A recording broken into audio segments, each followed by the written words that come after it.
Imposible. Hindi ako maniniwala hanggat hindi si Sasha ang nagsasabi sa akin. Sagot niya sa akin. Okay, it's up to you. Sagot ko bago nagsimulang maglakad paalis sa lugar. Hindi kayo pwede, kaya itigil mo ng kaibangan mo, kuya. Saad niya na talagang nagpainit ng ulo ko. Hindi na ako nag-isip pa at inisang hakbang ko siya sabay suntok sa mukha niya. Sa tingin mo magugustuhan ka ni Sasha? Gigil na tanong ko sa kanya. Lalo ka naman. Sagot niya sa akin. Report me. Utos ko sa kanya. Hindi ko gagawin iyan. Hihintayin ko na lang ang araw na matatanggal ka dito. Sa akin pa rin nabagsak ni Sasha. Maangas na saad niya sa akin. Try harder. Sabi ko bago siya iwanan. Tom. Mura ko habang nagmamaneho akong pauwi. So sobrang inis ko'y nakalimutan ko na siya. Kaya nag-U-turn ako para bumalik sa university. Tinawagan ko din siya. Hello, Daryl ko? Sagot niya sa akin. Hello, babe. Tapos na ba kayo? Tanong ko sa kanya. Opo, tapos na. Hinihintay kita dito. Umuwi ka na ba? Tanong niya sa akin. Sorry, babe. Pabalik na ako. Ando tayo, malapit na ako. Sabi ko sa kanya. Okay, nakita na kita. Anya sa akin habang kumakaway. Medyo madilim na kaya alam ko na hindi na kami mapapansin na ibang estudyante. Hindi na ako bumaba para pagbuksan siya ng pinto. Pagkapasok niya, humalik ito kaagad sa akin. Sana'y tumawag ka na lang na nakauwi ka na para nag-commute na lang ako. Sabi niya. Hinalikan ko ang likod ng kamay niya. It's okay, babe. Sabi ko sa kanya. May nangyari ba? Bakit parang may kakaiba sa'yo? Biglang tanong niya sa akin. Pagod lang ako, babe. Sagot ko sa kanya dahil hindi ko nais na sabihin sa kanya anong nangyari sa pagitan namin ni Stephen. Ikaw rin ba? Alam ko na malungkot ito sa paraan ng pagkakasabi niya. Kamusta ang practice mo? Tanong ko sa kanya. Okay naman. Nagiya nga sila na lumabas kami dahil Saturday bukas. Tumanggi ako dahil alam ko na hindi ka papayag. Pwede ka naman pumunta kung gusto mo. Sabi ko sa kanya. Wag na, madaming boys na kasama. Nakangiting sabi niya sa akin. Binabawi ko nang sinabi ko, hindi ka pala pwedeng sumama. Sabi ko sa kanya. Alam ko, kaya nga ako umayaw eh. Napakasaloso mo pa naman. Sabi niya sa akin habang tumatawa. Napangiti na lang din ako dahil mukhang masaya na ito. Mag-date na lang tayo ngayon. Sabi ko sa kanya. Sa bahay na tayo mag-date. Mami, gumastos ka na naman. Sabi niya sa akin. Hindi niya talaga gusto na panay ako gastos. Napangiti naman ako sa sinabi niya. Okay, mag-grocery na lang muna tayo. Sabi ko naman. Nagsuot na lang ako ng kao para hindi ako makilala ng iba. Baka kasi may maligaw ng mga estudyante sa supermarket. Mas mabuting mag-ingat kaysa maging kampante. Habang namimili kami ay hawak ko ang kamay niya. Napapangiti na lang din ako kapag nakikita ko siyang nakangiti. Babe, sa tingin mo kailangan natin ito sa bahay? Tanong niya sa akin. Ikaw babe, gusto mo ba yan? Tanong ko din sa kanya. Huwag na, nagagandahan lang ako. Sabi niya sabay baba ng wall decor. Napangiti naman ako. Lumapit na ako at dinampot ko ito sabay lagay sa cart namin. I think we need that. Maganda sa room natin. Sabi ko sa kanya. Ang ganda ng ngiti niya. Lumapit ito at yumakap sa braso ko. Napangiti naman ako, tinalikan ko siya sa noo pero kumunod ang noo ko nang may nakita akong pula sa bandang kanan ng pisngi niya. Babe, what happened to your face? Tanong ko sa kanya. Ha? Dito? Ano nangyari dito? Sabi ko sabay turo ng pisngi niya. Ito ba? Kinamot ko kanina kasi Makati. Sagot niya habang umiiwas ng tingin sa akin. Are you sure? Para kasing daan ng kamay. Tanong ko sa kanya. Opo, kaya tayo na magbayad na tayo. Nagugutom na ako. Paglalambing niya sa akin. Okay, let's go. Sabi ko sa kanya. Nang makapagbayad na kami, umuwi na kami. Tahimik ito habang nasa biyahe kami. Nakafocus lang ito sa pagmamaneho. Daryl ko, pwede ba tayong dumaan sa Ihawan? Doon tayo sa may labas ng subdivision. Tanong niya sa akin. Okay, sagot ko sa kanya. Thank you, Daryl ko. Masayang sabi niya. Pinarada ko muna ang kotse sa gilid ng kalsada at bumaba kami. Nagbamadali pa nga ito. Kuya, pabili po ng isaw. Mga 20 pieces po. Sabi niya. Nagulat ako sa dami ng binili niya. Babe, bakit ang dami naman? Kaya mo bang kainin yan? Tanong ko sa kanya. Oo, akin lang yun. Pili ka na lang ng sayo. KKB tayo ha? Sabi niya sa akin. What's KKB? Nagtatakang tanong ko sa kanya. Kanya-kanyang bayad. Sagot niya. Natawa naman ako sa sinabi niya. Ang dami niyang binili. Sa tingin ko'y parang uubusin niya na lahat ng paninda ni Manong. Hinayaan ko na lang pero hindi ko hahayaan ang sinasabi niyang KKB. Kuya, ito pang bayad ko sa mga binili ko. Sabi niya kay Manong sabay abot ng pera. Naku iha, bayad na. Binayaran na ng asawa mo. Rinig kong sabi ni Manong. Tumingin ito sa akin ng masama. I love you. Bulong ko sa kanya. Nakakainis ka. Sabi ko KKB tayo. Nakabusangot na sabi niya. Hindi ko hahayaan na ikaw magbabayad, babe. Kaya masani ka na. Nang okay na lahat ng binili namin ay umuwi na kami kaagad sa bahay. Kinain namin ang lahat ng binili niya. Nag-take out kami sa fast food kanina kasi gusto din niya. Bakit mo kinakain ang parte ko? Umiiyak na tanong niya sa akin. Akala ko, babe, share tayo. Saka isa lang ang Wala ko sinabi na share tayo. Kaya nga ako namili ng sa akin eh. Bulyaw niya sa akin. Sorry na, babe. Huwag ka nang umiyak. Ito na. Inagatan ko lang yan. Sipin mo na lang na tinikman ko lang. Pagpapatahan ko sa kanya. Akin na nga. Inis na sabi niya sabay hablot sa kamay ko ng isaw. Napatulala na lang ako sa ginawa niya. Kasalanan mo rin naman. Bakit kasi hindi ka bumili ng isaw? Kastigo ko sa sarili ko. Kasalanan talaga ng isaw na iyon. Mukhang nagalit pa sa akin ang dahil lang sa isaw. Sasha's POV. Alam ko na hindi siya naniniwala sa sinabi ko na kinamot ko lang ang pisngi ko. Hindi ko pwedeng sabihin sa kanya na sinampal ako ng ex niya. Dahil sa practice, hindi pa kami nag-uusap ni John. Siguro sa Monday ko na lang siya kakausapin. Sa ngayon ay nilalasap ko muna ang sarap ng ihaw-ihaw na binili namin. Habang kumakain ay bigla na lang siyang kumuha ng isaw ko. Bigla na lang akong nainis at umiyak. Ang sarap kasi ng isaw na tinitinda ni Kuya sa labasan at gusto ko na ako lang ang kakain. Babe, tawag niya sa akin. Nandito na kami ngayon sa silid namin dahil matutulog na kami. Babe, nagagalit ka pa rin ba sa akin? Tanong niya ulit dahil hindi ko siya pinapansin. Pwede ba ako matulog sa kabilang kwarto? Tanong ko sa kanya. What? Kumunot ang noo niya habang tinatanong niya ako. Iyo kitang katabi. Sabi ko sa kanya sabay iwas ng tingin. May problema ba? Malumanay na tanong nito sa akin. Bigla ko na konsensya sa ginawa ko. Hindi na lang ako sumagot at tumiga na lang ako. Sa totoo lang inaantok na talaga ako. Alam ko din naman na nakatingin ito sa akin ngayon. Umiga ito at yumakap sa akin. Ang sarap niyang yumakap kaya hindi ko na namalaya na nakatulog na pala ako.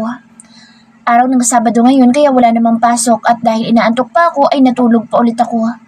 Alam ko na nakayakap pa rin siya sa akin.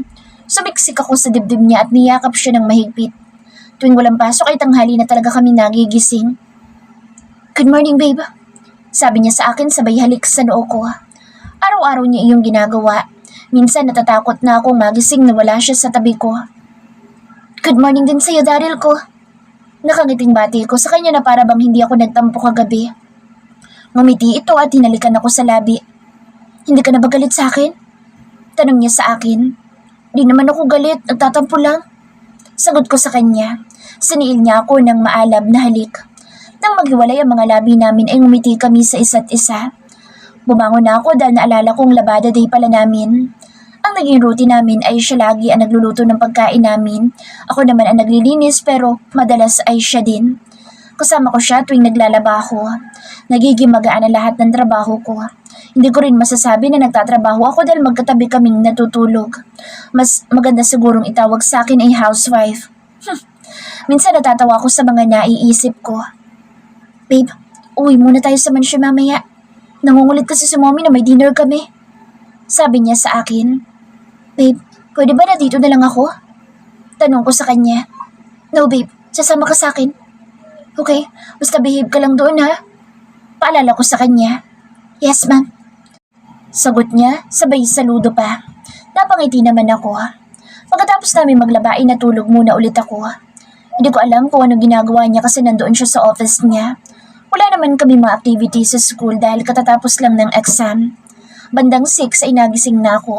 Wala siya sa tabi ko at naririnig ko ang lagas-glas ng tubig mula sa banyo kaya alam ko na naliligo ito ngayon. Nag-ayos na lang ako ng mga gamit dahil sabi niya doon daw kami matutulog. Paglabas niya sa banyo ay agad din akong pumasok. Hindi ko rin siya binati kasi naman natutokso na naman ako habang nakikita ko ang katawan niya. Ang sarap pa naman ng mga pandesal niya. Naiinis lang ako dahil lately gustong-gusto ng katawan ko ang init na nagmumula sa kanya. Ayoko namang ganito. Baka isipin niya gustong-gusto ko na lagi kaming nagtatalik. Paglabas ko ay nagulat ako dahil hindi pa ito nakapagbihis. Nakatapis lang ng towel sa bawang niya. Hindi ka pa nagbihis? Tanong ko sa kanya. Wala akong makuhang sagot mula sa kanya. Lumapit ito at hinapit akong palapit sa kanya. Daryl, magbihis na tayo. Saad ko sa kanya pero paungol ang paraan ng pagkakasabi ko. Babe, tawag niya sa akin sabay halik sa labi ko na tinugon ko naman at pinagsaluhan namin ng isang mabilis at mainit na tagpo. Gusto pa sana niyang mag-round 2 kung hindi lang tumawag ulit si Senyora. Sinabi din kasi nito na daanan namin si Aryan. Doon pa lang ay nakaramdam na naman ako ng selos. Babe, sorry pero kailangan natin daanan si Aryan. Okay lang. Dito na lang ako sa likuran. Baka kung ano pang isipin nila kapag akong nasa tabi mo. Sabi ko sa kanya. No babe, dito ka sa tabi ko. Seryosong sabi niya. Sumunod na lang ako kaysa ang makipagtalo pa. Mas pinili ko na sundin siya. Bumiyahe na kami at lumaan sa kondo ni Aryan. Nakita ko na malapad ang ngiti nito nang makita si Daryl pero biglang napalitan ng galit nang makita niya ako. Kasama pala ang maid. Naka-smid na pasaring niya sa akin. Shut up! Galit na sabi ni Daryl sa kanya. Bakit? Totoo naman. Umirap ito sa akin. Hinawakan ko ang kamay ni Daryl at ngumiti sa kanya. Nais ko iparating sa kanya na okay lang ako. I love you, babe. Sabi niya sa akin. Alam ko na iniinis lang niya si Aryan. Tumigil nga kayo. Inis na sabi sa amin ni Aryan. Pero itong si Daryl parang walang naririnig. Panay halik ito sa isa kong kamay habang nagmamaneho. Ano bang nagustuhan mo sa maid na yan? Hindi siya nababagay sa'yo. For sure kayamanan mo lang ang habol niyan. Naiinis na tanong ni Aryan kay Daryl. Shut up! Kung wala kang sasabihin na maganda, mas mabuti pa na manahimik ka. Galit na sabi sa kanya ni Daryl. Pero, kung hindi ka patitigil, itatapon kitang palabas ng kotse ko. Maidiin na sabi nito kay Aryan. I hate you! Sagaw nito kay Daryl. Hate me all you want. Sagot pa nito. Tumigil ka na. Saway ko sa kanya. Okay babe. Sagot nito sa akin.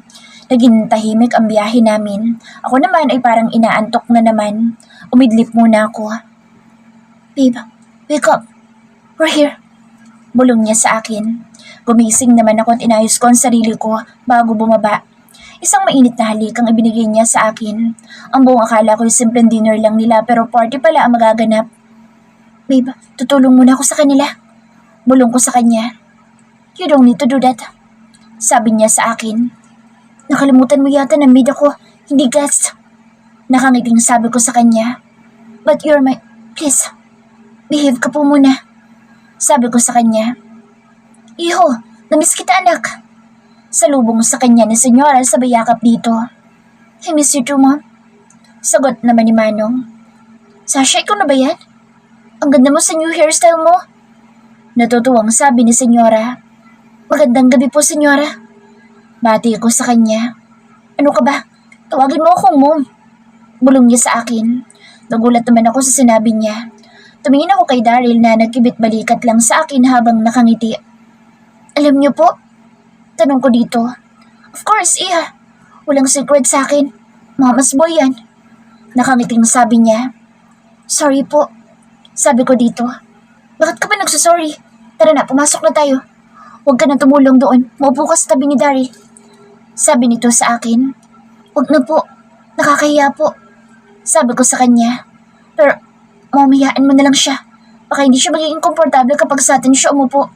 Marami din magtataka kapag sa atin siya sumama. Hindi pa siya ready, Mom. Mahabang litanya ni Manong kay Senyora. Okay, anak. Ang dami mong paliwanag. Sabi nito habang nakangiti. Sige, bahala ka na, Iha. Mauna na kami sa'yo. Paalam nito sa akin. Sige po. Sagot ko naman. Call me if something happen, okay? Sabi sa akin ni Daryl. Ngumiti ako sa kanya bilang sagot. Pumasok na sila at ako na lang ang naiwang mag-isa. You look happy, pero hindi rin yan magtatagal. Sabi sa akin ni Aryan bago pumasok sa loob. Nasa tabi-tabi lang pala ito. Okay lang, at least happy. Ikaw naman hindi. Mahinang sabi ko nang makaalis na siya.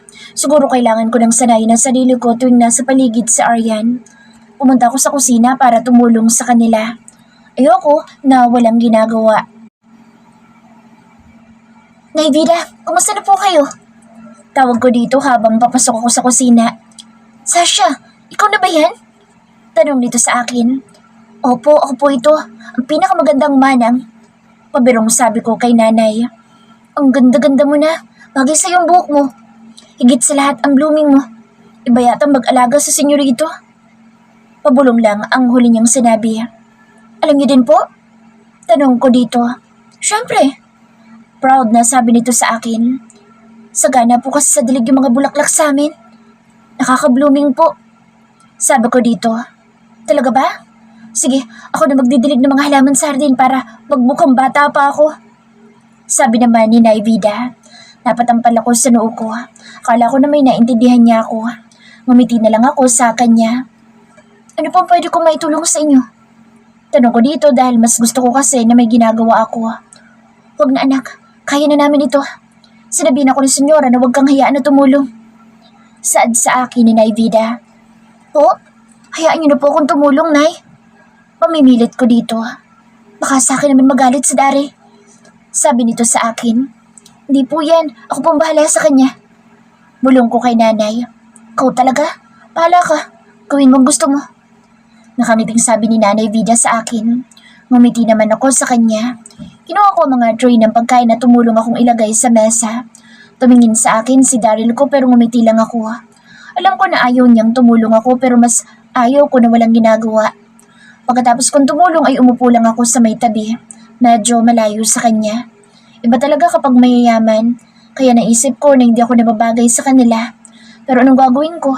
Tumibok ang puso ko sa isang mayamang lalaki. Umilaw ang phone ko. Napangiti ako dahil nag-text ito sa akin. Where are you, babe? Dito lang ako sa tabi. Bakit po? Hindi kasi kita nakikita. Gusto ko na nakikita ka. I love you, babe. I love you, Daryl ko. Huwag mo ko isipin, okay lang ako. Okay, babe. Text me if you need anything. Gusto ko ng isaw. Babe, walang isaw dito.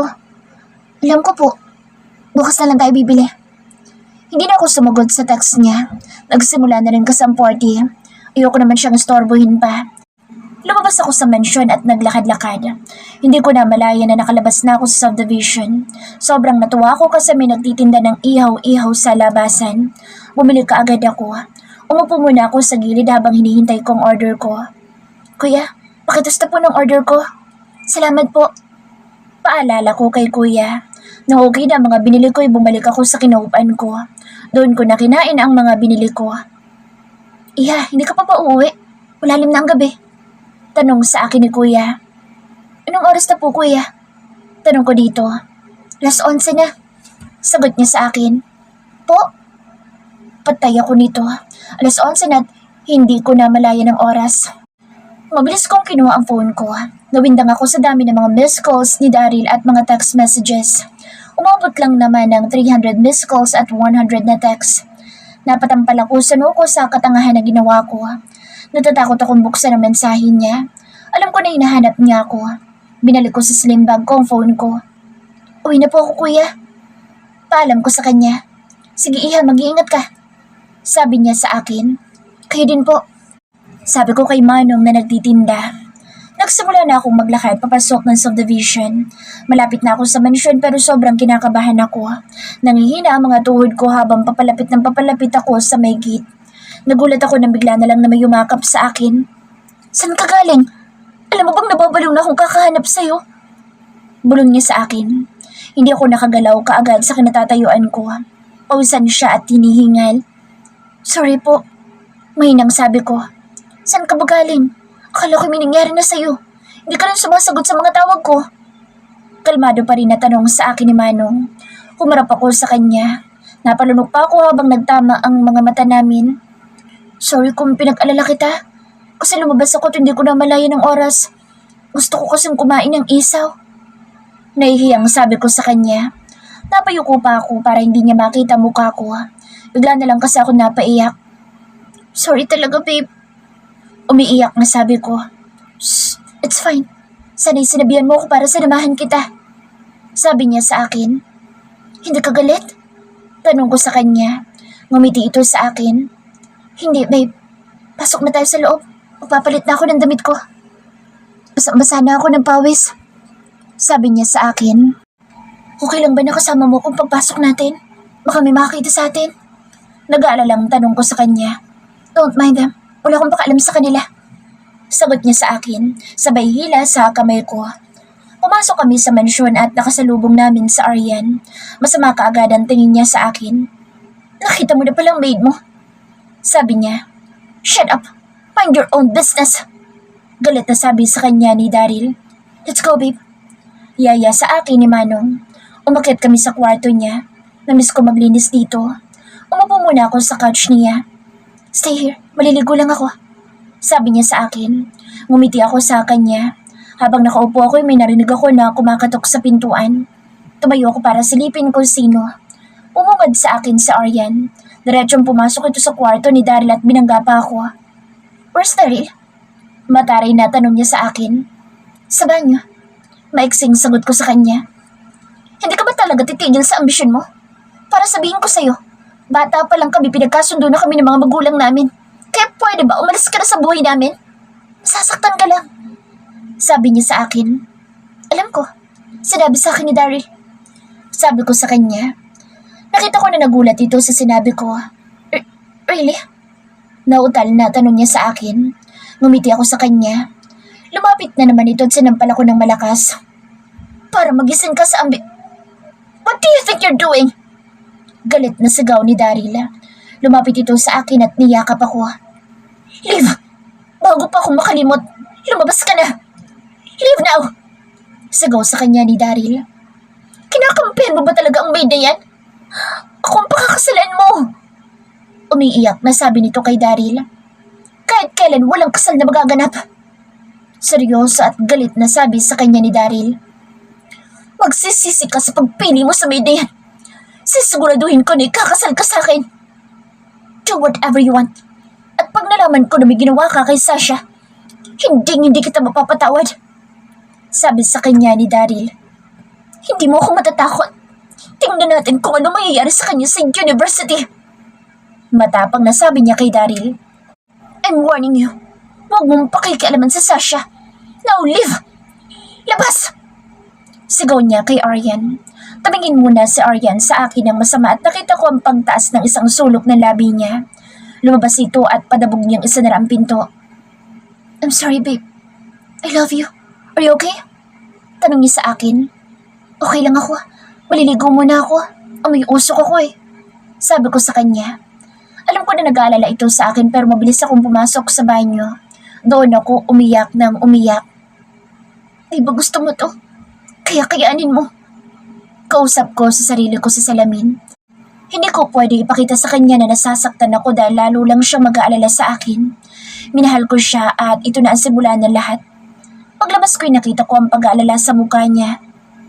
Sorry for making you cry. Sabi niya sa akin. Hindi ako umiyak. Napuwing lang ng sabon. Kinusot ko kasi kaya namula. Pagsisinungaling ko sa kanya, wala itong tugon at niyakap lang ako. I love you, babe. Bulong niya sa akin. Sapat na sa akin ang salitang iyon para lumaban para sa amin dalawa. Daryl's POV. Nagpanik ako bigla dahil hindi na siya sumasagot sa mga tawag ko. Simula pa ako kanina tumatawag at parang gusto ko nang itapon ng phone ko. Hanapin ko lang po si Sasha. Kanina pa siya hindi nagre-reply. Paalam ko kay mommy. Sige, son. Sagot naman niya sa akin. Nag-ikot-ikot ako sa buong bahay para hanapin siya. Sobrang frustrated na ako. Ang dami ko ng text sa tawag sa kanya pero wala pa rin siyang naging tugon. Nay Vida, nakita niyo po ba si Sasha? Tanong ko kay nanay dahil baka alam niya kung saan ito. Hindi po, senyorito. Sagot nito sa akin. What happened? Tanong sa akin ni Aryan. It's none of your business. Sagot ko sa kanya at lumabas ako sa kusina. Bakit mo ba siya hinahanap? Hayaan mo siya dahil malaki na naman na siya. Biglang sabi niya sa akin. Hindi ko to pinansin at naglakad ako dahil kapag pinatulan ko lang siya, masasayang lang ang oras ko. Nagulat ako nang bigla na lang niya akong yakapin. Daryl, please. Ako na lang. Ako na lang ulit. Please. Kaya ko na maibigay lahat sa'yo eh. Ano ba nakita mo sa kanya? Akala ko ba ako lang? Nangako ka sa akin, di ba? Nangako ka na ako lang at walang iba. Di ba you promised me? Umiiyak na tanong niya habang nakayaka pa rin sa akin. Umalis ka. Iniwan mo ako at ngayon babalik ka na parang walang nangyari. Yeah, nangako ako. Pero kinilimutan ko na yung pangako na yun magmula nang umalis ka at iniwan mo ako. Mahal ko si Sasha at kalimutan mo lang nakaraan. Stop being desperate. Sabi ko sa kanya sabay tanggal ng kamay niya sa bewang ko. Daryl, please. Give me a chance. Let me prove to you na akong nararapat sa'yo. Tumingin lang ako sa kanya. Noon tuwing tinitingnan ko siya'y puno yun ng pagmamahal pero ngayon naging normal na lang ang lahat. Wala na yung lakas ng tibok ng puso ko. Aalis na sana ako nang bigla ulit siyang nagsalita. Akala mo ba magiging masaya kayo? Bata pa lang tayo nung pinagkasundo ang kasal natin. Hindi mo yun matatakasan. Hindi ko hahayaan na maging masaya kayo. Matapang na sabi niya. I know, at hindi ko yun nakakalimutan. Tandaan mo, kahit kailan walang kasal na mangyayari. Sa Sasha lang gusto kong pakasalan at mangyayari iyon. Pinal na sabi ko bago ako umalis at iniwan siya. Naglakad ako papunta sa gate.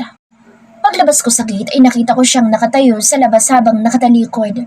Kagad ko siyang niyakap. Hindi ako nagalit sa kanya dahil alam ko na nahihirapan siyang makisabay sa mundo na kinabibilangan ko. Kahit hindi niya sabihin ay alam ko kung saan siya nanggaling. Amoy usok sa barbecuehan ang buhok niya.